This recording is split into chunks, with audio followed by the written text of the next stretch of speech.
सभी को जय जिनेन्द्र। श्री पूज्यपाद स्वामी द्वारा विरचित श्री इष्टोपदेश ग्रंथ के आधार से अपनी चर्चा चल रही है। प्रथम 4 श्लोक हो चुके हैं। 5वें श्लोक से आज अपन चर्चा प्रारंभ करेंगे। पहले मंगलाचरण। जय श्री ओम नमः सिद्धेभ्यः, ओम नमः सिद्धेभ्यः, ओम नमः सिद्धेभ्यः। नमो अर्हन्ताणं, नमो सिद्धाणं, नमो आयरीयाणं, नमो उवज्झायाणं, नमो लोये सव्वसाहूणम्। यस्य स्वयं स्वभावाप्तिरभावे कृत्स्नकर्मणः, तस्मै संज्ञानरूपाय नमोस्तु परमात्मने, नमोस्तु परमात्मने। हम सभी जीवों के लिए परम उपकारी, परम हितकारी इष्ट का उपदेश देते हुए श्री पूज्यपाद स्वामी ने इष्टोपदेश ग्रंथ की अनुपम रचना सैकड़ों साल पहले की है। इस ग्रंथ के द्वारा प्रत्येक आत्मा परमात्मा बन सकता है, वर्तमान दुखों का अभाव कर अनुपम सुख की प्राप्ति कर सकता है। और ऐसे ही अनुपम अद्वितीय सुख की प्राप्ति जिन परमात्माओं ने पुरुषार्थ पूर्वक कर ली है, ऐसे परमात्माओं को पूज्यपाद स्वामी ने प्रथम श्लोक में मंगलाचरण द्वारा वंदन किया है। द्वितीय श्लोक में ऐसे अपने परिपूर्ण स्वभाव की प्राप्ति उन परमात्माओं ने अपने स्वयं की योग्यता से किसी भी परद्रव्य की अपेक्षा के बिना प्राप्त की है, ऐसा विषय दूसरे श्लोक में आचार्य देव ने बताया है। तीसरे श्लोक में आचार्य देव बताते हैं कि यद्यपि उस परिपूर्ण स्वभाव की प्राप्ति करने में थोड़ी देर लग सकती है, लेकिन तब तक का समय हमें पापाचरण द्वारा नरकादि गतियों में नहीं बिताकर, बल्कि शुभाचरण द्वारा, अच्छे आचरण द्वारा हमें स्वर्ग की प्राप्ति करके वहां निराकुलता पूर्वक रहना चाहिए। और उस स्वर्ग की प्राप्ति भी उस मोक्ष के पुरुषार्थ द्वारा सहज ही हो जाती है। ऐसा कहते हुए चौथे श्लोक में आचार्य देव बताते हैं कि जो भाव, जो पुरुषार्थ हमें साक्षात मोक्ष की प्राप्ति करा सकता है, वह तो स्वर्ग की प्राप्ति सहज ही करा सकता है। जैसे कि कोई व्यक्ति कोई बहुत बड़ा भार 5-10 किलोमीटर तक सहज रूप से ले जा सकता है, वही व्यक्ति उसी भार को आधा किलोमीटर तक सहज ही वहन कर सकता है। अब स्वर्ग में जाकर के इस जीव को कौन सी स्थिति को भोगना पड़ता है, स्वर्ग की व्यवस्था क्या रहती है, यह बताते हुए आचार्य देव ने 5वां श्लोक लिखा है, जिसकी थोड़ी बहुत चर्चा अपन ने पिछले व्याख्यान में की है। आज उसी चर्चा को आगे बढ़ाते हैं। 5वें श्लोक में आचार्य देव कहते हैं कि स्वर्ग के देवों का जो सुख होता है, वह इंद्रियों से उत्पन्न हुआ होता है। वह किसी भी आतंक से रहित, बाधा से रहित होता है और वह दीर्घ काल तक भोगने में आता है।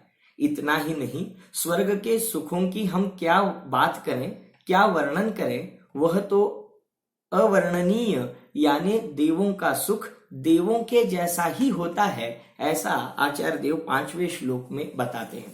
तो स्वर्ग सुखों की चर्चा करते समय अपन ने पिछले व्याख्यान में उनके सामान्य स्वरूप को देखा था और 5 इंद्रियों के द्वारा जो सुख हो सकता है उसके बारे में अपन ने चर्चा की थी। इंद्रियों से उत्पन्न हुआ सुख जो अभी हम सब अपने यथा योग्य पुण्य के उदय से भोग रहे हैं, बस इसकी ही अत्यधिक प्रचुरता वास्तव में स्वर्गादिक में सहज उपलब्ध होती है। आज भी हम देखते हैं कि बहुत बड़े बड़े राजनेता, बहुत बड़े बड़े अभिनेता, बहुत सारे बड़े बड़े इंडस्ट्रियलिस्ट जो कि धनवान हैं, उनके कभी कभी अखबारों में चर्चे आते हैं और भी इंटरनेट पर कोई बातें प्रसृत होती हैं कि उनके वैभव को देखकर सामान्य जन दांतों तले उंगलियां दबा लेते हैं। तो यदि ऐसा ऐश्वर्य, ऐसा वैभव, आश्चर्यकारक धन संपत्ति यदि इसी मनुष्य भाव में सहज देखने मिल रही हो, तो फिर स्वर्गों में जहां देवों के पास असंख्य असंख्य पुण्य का उदय रहता है और उनको बहुत ही ऐश्वर्य पने का सहज उदय होता है, तो उनके पास के ऐश्वर्य की तो हम क्या बात करें। तो इसीलिए स्वर्ग के देवों के पास जो संपत्ति और ऐश्वर्य होता है, जो भोगोपभोग की सामग्री होती है, वह तो बहुत अनंतता को प्राप्त होती है और इसी वजह से उनको पुण्य का उदय प्रति समय भोगने में आता है। आचार्य देव ने सबसे पहले तो बताया कि आत्मा के द्वारा उत्पन्न किया गया पुरुषार्थ पूर्वक जो मोक्ष सुख उत्पन्न होता है या अतीन्द्रिय सुख उत्पन्न होता है, निराकुल सुख उत्पन्न होता है, वह तो स्वर्ग में उपलब्ध नहीं है। स्वर्ग में जो सहज रूप से सुख होता है देवों को, वह तो इंद्रियों के द्वारा उत्पन्न किया गया, इंद्रियों के निमित्त से हुआ वह इंद्रिय सुख होता है। अब दूसरी बात वो कहते हैं कि स्वर्ग के देवों को दूसरा सुख का जो विशेष बताया वह अनातंक होता है। अनातंक यानी आतंक रहित, बाधा रहित। हम देखते हैं कि हमारे भी पुण्योदय से हमें जो भोग सामग्री प्राप्त होती है, वो भोगते समय भी जीव आकुलित व्याकुलित रहते हैं। मतलब वो भोग सामग्री कहीं हमसे छिन न जाए, उसका कहीं वियोग न हो जाए, इस प्रकार का एक डर उस भोग सामग्री को भोगते हुए हमारे चित्त के अंदर सदा विद्यमान रहता है। लेकिन ऐसा कोई डर, ऐसी कोई भीति स्वर्ग के देवों में बिल्कुल नहीं होती, क्योंकि उनका जो इंद्रिय जनित सुख होता है वह अनातंकम यानी आतंक से रहित होता है। इसके लिए एक उदाहरण अपन देख सकते हैं कि जैसे बहुत बड़ी रकम लेकर के या बहुत सारे गहने लेकर के यदि कोई व्यक्ति कोई जोखिम की वस्तु लेकर के, बहुत सारी धन संपत्ति लेकर के यदि कोई व्यक्ति सफर करता है, तो उस सफर में उसका चित्त सदा आकुलित व्याकुलित रहता है, उसका चित्त सदा भयाक्रांत रहता है कि ये जो संपत्ति मेरे पास है ये कहीं छिन ना जाए। तो इसके लिए वह बहुत सावधान भी रहता है और आकुलित भी रहता है। तो ऐसी आकुलता, ऐसा आतंक स्वर्ग के देवों में बिल्कुल नहीं होता। पिछले व्याख्यान में मैंने इस ओर आपका ध्यान आकर्षित किया था कि स्वर्ग के देवों को जन्म से लेकर मरण तक पुण्य का जो उदय होता है, उसके निमित्त से जो संपत्ति, ऐश्वर्य, वैभव प्राप्त होता है, मरण समय तक ना तो उसमें कोई बढ़ोतरी होती है, ना कोई घट होती है, ना कोई घटौती होती है। तो इससे हमें यह ख्याल में आता है कि उन स्वर्ग के देवों को किसी प्रकार का आतंक, किसी प्रकार का डर नहीं होता। हम तो अभी अंदाजा लगा सकते हैं कि जो बड़े बड़े नेता हैं, बड़े बड़े अभिनेता हैं, वो भले ही हमें सुख में दिखाई दें, बहुत सारी भोग सामग्री को भोगते हुए दिखाई दें, लेकिन उनके चित्त में सदा आतंक बसा रहता है। ये जो बड़े नेता होते हैं उनको कई सारी सुरक्षाएं देनी पड़ती हैं, लेनी पड़ती हैं, क्यों Z सुरक्षा, Z+ सुरक्षा आपने भी सुना होगा। तो जितना बड़ा पद है उतना बड़ा जान का खतरा और जोखिम भी होती है। तो इसलिए सदा उनको भयाक्रांत रहना पड़ता है। यहाँ तक कि जो भोजन वे लोग ग्रहण करते हैं, उस भोजन को ग्रहण करते समय भी उनके चित्त में सदा संशय बना रहता है। तो इस प्रकार से हम देखते हैं कि पुण्य का उदय हम इस पर्याय में हमें आतंकित कर देता है। और तो और ये जो बहुत बड़े बड़े खिलाड़ी होते हैं, बहुत बड़े बड़े अभिनेता होते हैं, जिनके यश और कीर्ति का उदय बहुत ज्यादा होता है, वो हमेशा अपनी रैंक हमेशा ऊपर बनाने में आकुलित रहते हैं। वो सदा काल काम करते रहते हैं और कष्ट सहते रहते हैं ताकि उस लिस्ट में उनका नाम कहीं नीचे ग्रेड पर ना आ जाए।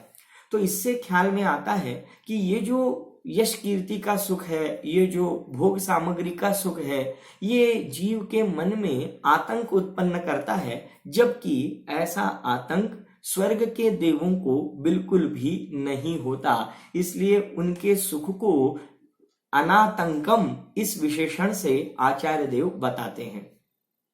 कई कई बार तो मैंने ऐसा अनुभव किया है कि कई बार जो धनिक लोग होते हैं, धनवान लोग होते हैं, वो धर्म कार्यों में भी सम्मिलित नहीं होते। कई बार ऐसा लगा कि ऐसे बड़े बड़े धनवान लोग धर्म के क्षेत्र में क्यों आगे नहीं आते। तो उनके मन में कहीं ये संशय, कहीं ये डर बैठा रहता है कि कहीं मैं इन धार्मिक उत्सवों में और सम्मेलनों में सहभागी होऊंगा तो मेरी धन की वजह से कहीं मुझे इन कार्यक्रमों में धन का दान ना देना पड़े। तो सोचो, इस प्रकार का पुण्य का उदय होते हुए भी, उस भोग सामग्री को भोगते हुए भी वे धनिक लोग धर्मादि कार्यों में भी सम्मिलित नहीं हो पाते। इतना ही नहीं, वो अपने रिश्तेदारों से भी अपने मधुर संबंध खो बैठते हैं, क्योंकि उनके चित्त में सदा ये आतंक बना रहता है कि ये रिश्तेदार हमसे केवल धन ऐंठना चाहते हैं, इसलिए हमसे संबंध बनाए रखते हैं। तो इस प्रकार का इस भोग सामग्री के निमित्त से जो आतंक या डर बना रहता है, इस हमारी मनुष्य पर्याय में ऐसा आतंक देव पर्याय में नहीं होता। इसका मतलब आप ऐसा मत समझना कि देव पर्याय में उस भोग सामग्री के प्रति आसक्ति नहीं होती। आसक्ति तो बराबर रहती है।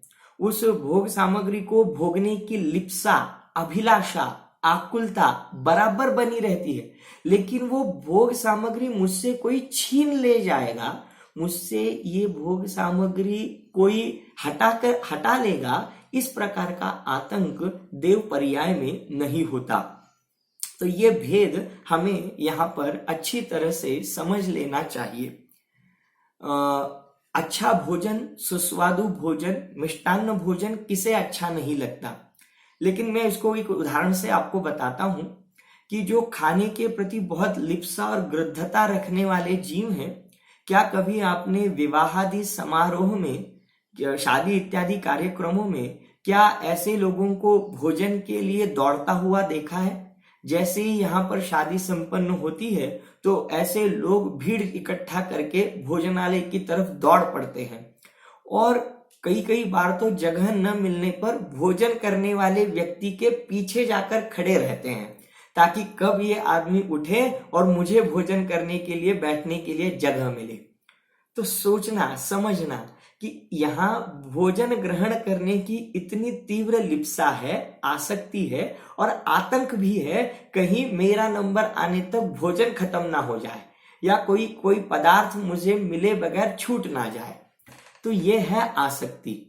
और ऐसा ही मिष्टान्न भोजन यदि घर में बनाया जाए तो वह व्यक्ति उसी आसक्ति के साथ वैसे भोजन को घर में ग्रहण करता है।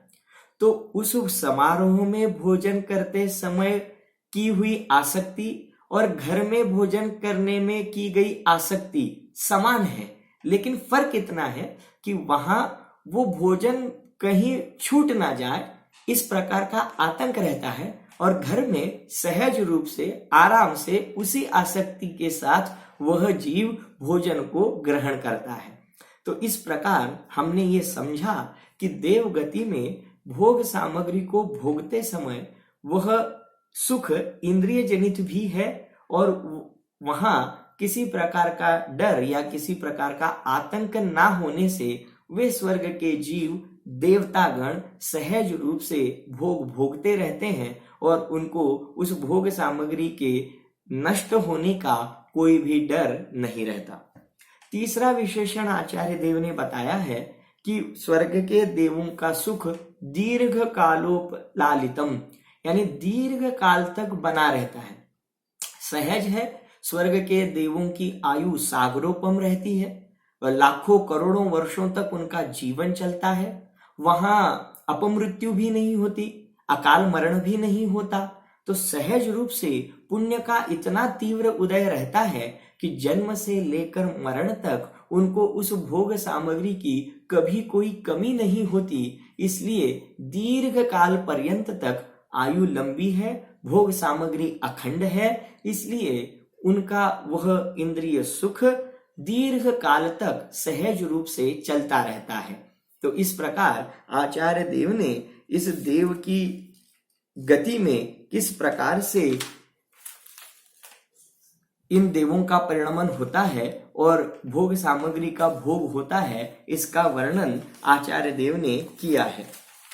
कल के व्याख्यान में मैंने आपको बताया था कि ऐसे स्वर्ग देवों के स्वर्ग सुख को जानकर हमें भी इस स्वर्ग में उत्पन्न होने की अभिलाषा सहज रूप से हो जाती है।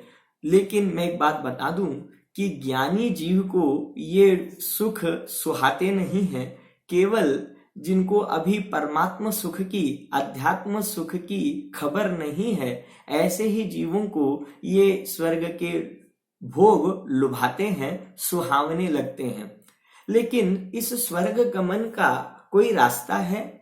जब तक मोक्ष प्राप्त नहीं होता तब तक पूज्यपाद स्वामी भी हमें नरक जाने के बजाय स्वर्ग में जाने की प्रेरणा देते हैं। तो क्या ऐसा कोई उपाय हो सकता है कि जिसकी वजह से स्वर्ग में जन्म बिल्कुल 100% मिले ही मिले? ऐसा कोई उपाय है कि जिसके करने से हमारी दूसरी कोई गति ना हो, तिर्यंच गति ना हो, नरक गति ना हो, यहां तक कि मनुष्य गति भी ना हो करके देव गति में ही जन्म हो? ऐसा कोई कारण है? यदि हो तो बहुत अच्छा है, क्योंकि हम उस कारण को कर लेंगे और हम भी नियम से स्वर्ग में जाएंगे। तो मैं आपको बताना चाहता हूं कि वास्तव में ऐसा उपाय है कि जिसको करने से प्रत्येक जीव इस मनुष्य पर्याय को छेद कर, या इस मनुष्य पर्याय के बाद, मरण के बाद स्वर्ग में देव के रूप में जन्म ले सकता है। हाँ, गारंटी के साथ। तो आप भी उत्सुक होंगे कि वास्तव में ऐसा कौन सा उपाय है। तो ऐसा उपाय आचार्य देव पिछले श्लोक में बताकर आए हैं। कौन सा उपाय? वहां पर बताया था कि पापाचरण करके नरक गति में जाने की अपेक्षा व्रतादि करके जीव स्वर्ग गमन करे तो अच्छा है।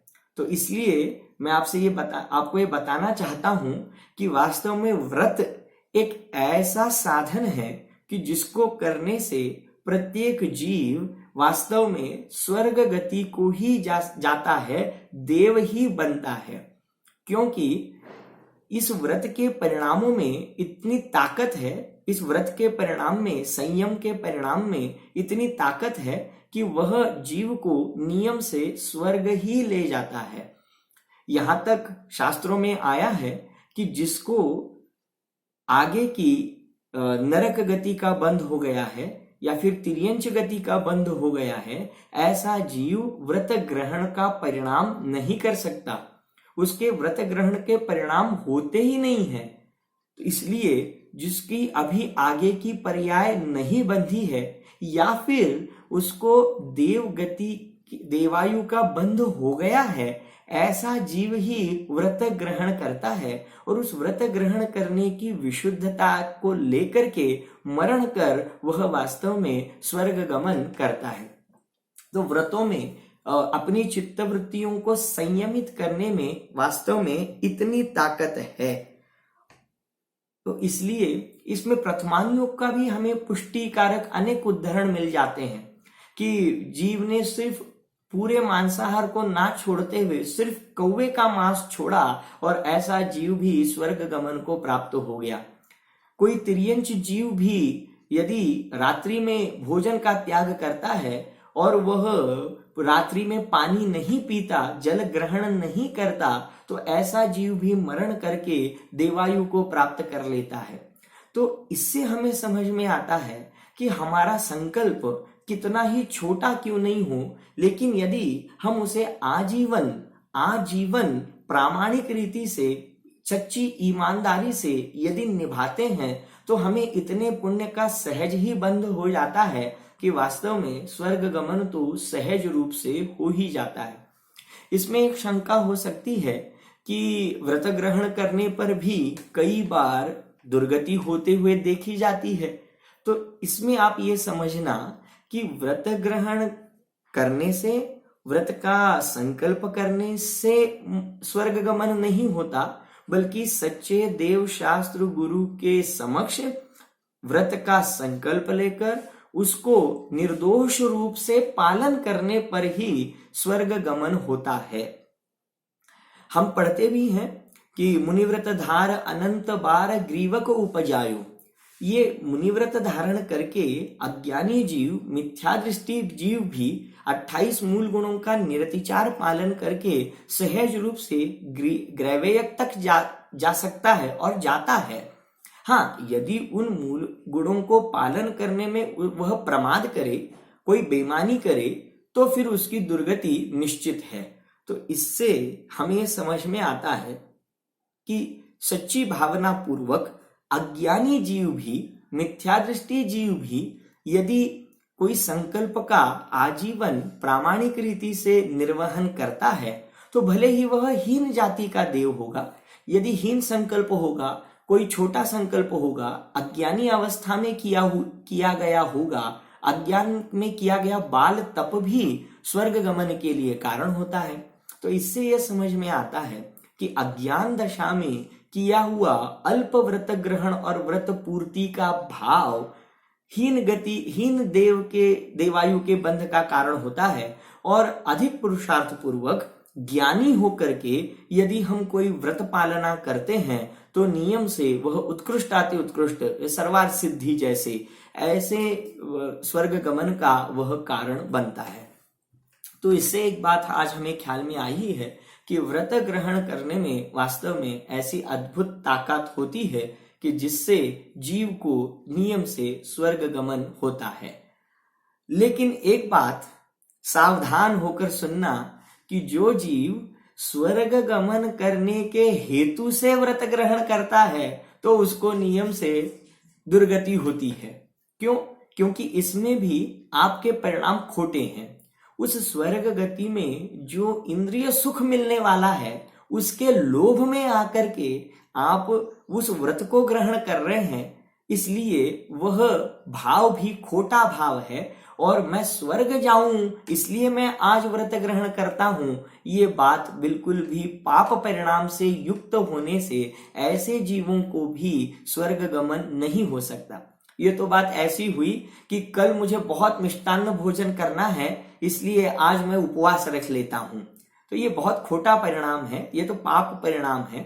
इसलिए स्वर्ग गमन की अभिलाषा पूर्वक यदि इस जीवन में कोई व्रत ग्रहण करता हो, तो उसके परिणाम खोटे होने से, उसका उद्देश्य ही गलत होने से ऐसे जीवों को स्वर्ग प्राप्ति कदापि संभव नहीं है। इसीलिए आचार्य देव को कहना पड़ा कि जो मोक्ष पुरुषार्थ, जो भेद विज्ञान का पुरुषार्थ हमें मोक्ष प्रदान कर सकता है, वही पुरुषार्थ सहज रूप में हमें स्वर्ग तक तो ले ही जाता है। इसलिए इस पूरे तत्व ज्ञान को हमें बारीकी से, सावधानी से समझना होगा, तभी जाकर के हमें वास्तव में इस पूरे स्वरूप को हम समझ सकेंगे। स्वर्ग के सुखों का इतना वर्णन इस ग्रंथ में आचार्य देव करते ही क्यों हैं, इसके बारे में भी चर्चा मैं कर चुका हूं। फिर भी आपको एक बार उसको याद दिलाता हूं कि यहाँ स्वर्ग के भोगों को दिखा करके हम जीवों को उस स्वर्ग के प्रति लोभ उत्पन्न कराना, ये आचार्य देव का उद्देश्य नहीं है। आचार्य देव तो इस भूमिका के पक्षधर हैं कि इन इंद्रिय सुखों को छोड़कर, इनका त्याग कर, वैराग्य धारण करके जीव को मोक्ष मार्गी बनाना चाहिए। तो फिर आचार्य स्वर्ग के सुखों का इतना वर्णन क्यों करते हैं? इसका उत्तर मैंने दिया था। वो इस प्रकार है कि यदि कोई जीव अपनी पूरी ताकत लगाकर मोक्ष पुरुषार्थ करे, अपने स्वभाव की प्राप्ति के लिए पूरा समर्पण कर दे, फिर भी यदि उसके पुरुषार्थ में कहीं कोई कसर रह जाए, कहीं कोई कमी रह जाए, तो उस जीव को उसका फल मोक्ष ना मिल करके स्वर्ग मिलता है, और स्वर्ग में उसकी कौन सी क्या क्या दशाएं होती हैं, इसका वर्णन करने हेतु आचार्य देव ने अनुयोगों में स्वर्ग का वर्णन किया है, ना कि हमें स्वर्ग के भोगों को दिखा करके हमें मोक्ष मार्ग से हटाकर सिर्फ स्वर्ग की प्राप्ति के लिए हमारा पुरुषार्थ हो, इसलिए कहीं भी जिनवाणी में ऐसा वर्णन नहीं आया है। तो इस प्रकार हम देखते हैं ये पूज्यपाद आचार्य आदि जिन्होंने इतनी महान रचनाएं की, हम सब जीवों को मोक्ष मार्ग का इतना बड़ा प्रदेय दिया, हमारे जीवन को इतना अनुशासनमय, इतना परम पवित्र बनाया, हमें तत्व ज्ञान का आलंबन दिया, हमें सच्ची दृष्टि प्रदान की। तो ऐसे संत महात्मा ये भी तो पंचम काल में हुए हैं, तो भगवान महावीर के बाद ही इनका काल हुआ है। तो आज ये सारे मुनिराज कहाँ होंगे? कुंदाचार्य हैं, उनके बाद के सारे हमारी आचार्य परंपरा है, ये खुद पूज्यपाद स्वामी हैं, समंतभद्राचार्य हैं। तो ये इन जीवों को तो, इन मुनिराजों को भी तो इस काल में मोक्ष नहीं हुआ है, तो आज ये सारे मुनिराज कहाँ होंगे? तो सच्ची बात है कि नियम से उन्होंने आत्म पुरुषार्थ किया, लेकिन मोक्ष पुरुषार्थ ना हो सका, तो इसलिए आज वे भी स्वर्ग में किसी न किसी प्रकार के देव बने हुए होंगे, और उन देवों को भी वहां सहज रूप से सारे प्रकार की इंद्रिय भोग सामग्री प्राप्त होगी, लेकिन वहां भी वो अपने वैराग्य के निमित्त से यथा योग्य आत्मा की आराधना में ही लगे हुए होंगे। अज्ञानी जीवों की तरह वे स्वर्ग के सुखों में बह जाने वाले तो नहीं हैं। तो इससे इन सारी बातों को हमें ख्याल में रखना चाहिए कि हमारे सारे जो पुराण पुरुष हुए हैं, हमारे जो पूर्वज हुए हैं, जो कि हमारे लिए सदा पूजनीय हैं, वे भी इस काल की निमित्त से मोक्ष को तो प्राप्त नहीं हो पाए, लेकिन अपने अल्प पुरुषार्थ से उन्होंने सहज रूप से स्वर्गादि गमन तो किया ही है। तो इस प्रकार आचार्य देव 3 विशेषणों के द्वारा स्वर्ग के देवों का वर्णन करते हैं, उनके सुखों का वर्णन करते हैं। पहला, उनको बहुत प्रचुर मात्रा में इंद्रिय जनित सुख है। दूसरा, उनका सुख आतंक से रहित है, बाधा से रहित है। तीसरा, बहुत ही दीर्घ काल तक उनका वह सुख भोगने में आता है। और चौथा और अंतिम कि उन देवों का सुख किसके समान है? तो कहते हैं देवों के समान ही है, क्योंकि उनके जैसा सुख, इंद्रिय सुख, ना नरक गति में दिखाई देता है, ना तिर्यंच गति में दिखाई देता है, ना मनुष्य गति में दिखाई देता है, ना अरिहंत और सिद्धों को होता है, क्योंकि अरिहंत और सिद्धों के सुखों की जाति तो अलग है, वो अतीन्द्रिय सुख वाले हैं। और बाकी के 3 गतियों में इंद्रिय जनित सुख तो है, लेकिन वो बाधाओं सहित है, अल्प मात्रा में है और अल्प काल के लिए है। बल्कि देवों का सुख इसके विपरीत प्रचुर मात्रा में है, आतंक से, बाधा से रहित है और दीर्घ काल तक चलने वाला है। इसलिए देवों का सुख देवों के जैसा ही है। तो इससे जैसे उदाहरण दिया जाता है कि राम और रावण का युद्ध कैसा हुआ, तो बहुत भयंकर हुआ, बहुत भयंकर हुआ। अरे कैसा हुआ, कितना भयंकर हुआ, दूसरा कोई युद्ध का हम उदाहरण नहीं दे सकते। इसलिए साहित्य में ऐसी उपमा आती है कि राम रावणयोः युद्धम राम रावणयोः इव, यानी राम और रावण का युद्ध कैसे हुआ, तो राम और रावण का युद्ध राम और रावण के युद्ध के जैसा ही हुआ। तो उसको उसी की उपमा दी जा सकती है। घी का स्वाद कैसा होता है, हम कैसे बताएं, तो घी का स्वाद तो घी जैसा ही होता है। तो इसी प्रकार स्वर्ग के देवों का सुख कैसा होता है, तो स्वर्ग के देवों का सुख तो स्वर्ग के देवों जैसा ही होता है। तो इस प्रकार हम ये समझ सकते हैं कि आचार्य देव ने यहाँ पर स्वर्ग के देवों का कितना विस्तार से सुख का वर्णन किया है, और ये बताया है कि मोक्ष के लिए किया जाने वाला उत्कट अद्भुत पुरुषार्थ यदि कम पड़ जाए तो उसके फलस्वरूप जीव स्वर्गादि गमन करता है और उसमें भी उसे कैसे सारे प्रकार के सांसारिक सुख उसके सामने हाथ जोड़कर खड़े रहते हैं। लेकिन इसमें भी हमें ये सावधान रहना चाहिए कि वे सुख इंद्रिय जनित सुख होने से हमें हमारे स्वभाव की प्राप्ति से वो दूर ले जाने वाले हैं, हमें भटकाने वाले ही हैं। क्योंकि जितने ज्यादा इंद्रिय सुख का प्रचुरता होगी उतनी ही वैराग्य की अल्पता होगी। ये सहज रूप से हमारे ख्याल में अभी भी आता है। देखो, कई बार मैं इस प्रकार से कहता हूं कि जीव को, मनुष्य को पाप के उदय में जितना धर्म सुहाता है उतना पुण्य के उदय में नहीं सुहाता। मतलब पाप का उदय आ जाए, रोगादि हो जाए, कोई संकट आ जाए, कोई इष्ट वियोग हो जाए, कोई अनिष्ट संयोग हो जाए, तो जीव के परिणाम भीग जाते हैं। वह आकुलित होता है, वह आश्रय ढूंढता है, वो कहीं ना कहीं शरण ढूंढता है और तब उसे जाकर के भगवान की, आत्मा परमात्मा की सुध आती है और तब जाकर उसे वह राम नाम जपने लगता है। लेकिन क्या ऐसे परिणाम पुण्य के उदय में होते हैं? पुण्य का उदय तो ऐसा होता है कि जैसे इस जीव की इच्छा होती है वैसा ही उसको परिणमन देखने में आता है। हालांकि इसके इच्छानुसार परिणमन नहीं होता, लेकिन पुण्य उदयी जीव जैसा चाहता है वैसा ही उदय उसको परद्रव्यों में दिखाई देता है। तो जब इसके मनमर्जी होता हुआ दिखाई देता है तो इसको धर्म करने की आवश्यकता ही महसूस नहीं होती। ये अकड़ जाता है, घमंडी हो जाता है, अपने कर्तृत्व का अहंकार करने लगता है। तो इसलिए पुण्य के उदय में इस जीव को धर्म की सुध नहीं आती, धर्म की याद नहीं आती। तो इसी प्रकार से जिनको पुण्य का सबसे ज्यादा उदय है ऐसे देवों को वास्तव में उन सारे भोग सामग्री की प्रचुरता के कारण वहां पर वही जीव सहज रूप से अपनी पर्यायगत योग्यता के कारण उन भोग सामग्री में लिप्त हो जाता है, अपने अज्ञान की पुष्टि करता है, अपने मोह को बढ़ाता ही है, लेकिन उस वहां पर संयम पूर्वक रहने का उसे भाव ही नहीं आता। तो इस प्रकार से ये जो स्वर्ग के देवों का सुख है वास्तव में ज्ञानी जीवों को सुहाता नहीं है, बल्कि अज्ञानी जीवों को ही वे सुख लुभाते हैं।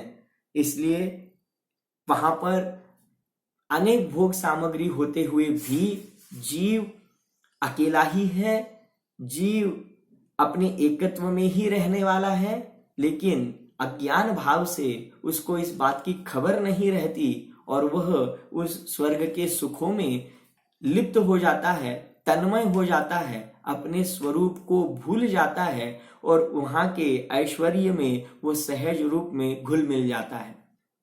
तो ऐसे स्वर्ग सुख में क्या क्या बाधाएं उत्पन्न होती हैं, वहां पर भी कौन कौन से दोष हो जाते हैं, वह सुख क्यों कार्यकारी नहीं है, इन सारे बातों की चर्चा आचार्य देव आगे के श्लोकों में करने वाले हैं। तो उन श्लोकों के आधार से हमें ख्याल में आएगा कि वास्तव में वे स्वर्ग के सुख दूर के ढोल सुहावने हैं, वास्तव में उनमें कोई सच्चा सुख नहीं है। देवों के बारे में मैंने बताया था कि एक एक देव को कम से कम 32 देवांगनाएं होती हैं और एक एक देव के काल में अनेक देवांगनाएं उसके जीवन में अप्सराएं आती रहती हैं और वह मरण को प्राप्त होती रहती हैं। तो आप समझना, इससे ही आपको देव के सुख की और दुख की कल्पना आ जाएगी कि उन देवांगनाओं के साथ वह देव दीर्घ काल तक भोग भोगता है और उसी के सामने ऐसे देवांगनाओं की मृत्यु हो जाती है और कई देवांगनाओं की मृत्यु मरण वह देव देखता है। हालांकि नई देवांगनाएं उसको प्राप्त हो जाती हैं, लेकिन उस पर्याय की योग्यता देखो ऐसी है कि अवधि ज्ञान की वजह से वह स्वर्ग का देव पूर्व में मर चुके ऐसी देवांगनाओं के साथ भोगे हुए भोगों को याद कर करके दुखी होता है, क्योंकि अवधि ज्ञान है। भरपूर ज्ञान है, तो उस ज्ञान के द्वारा वह पूर्व में भोगे हुए भोगों का स्मरण करता है और जो अभी इंद्रिय जनित सुख है उसकी ओर ध्यान ना देते हुए पूर्व में उन देवांगनाओं के साथ भोगे हुए भोगों को याद करके दुख को, आकुलता को प्राप्त होता है। ऐसी बहुत सारी आकुलता जनित बातें देव गति में संभवित हैं। उनकी चर्चा आचार्य देव आगे के श्लोकों में करेंगे। अभी तो केवल स्वर्ग के सुखों की बात आई है, स्वर्ग के सुखों का वर्णन आया है। अब उसमें कौन सी बाधाएं हैं इसकी चर्चा आगे यथा समय करेंगे। आज का समय यहीं पूरा हुआ। आप अवश्य इस तत्व ज्ञान को प्राप्त करके अपना मोक्ष मार्ग प्रशस्त करें। इस मंगल भावना के साथ सभी को जय जिनेन्द्र। या वाणी के ज्ञान से सूझे लोकालोक, सो वाणी मस्तक नमो सदा देत हूँ ढोक, सदा देत हूँ ढोक।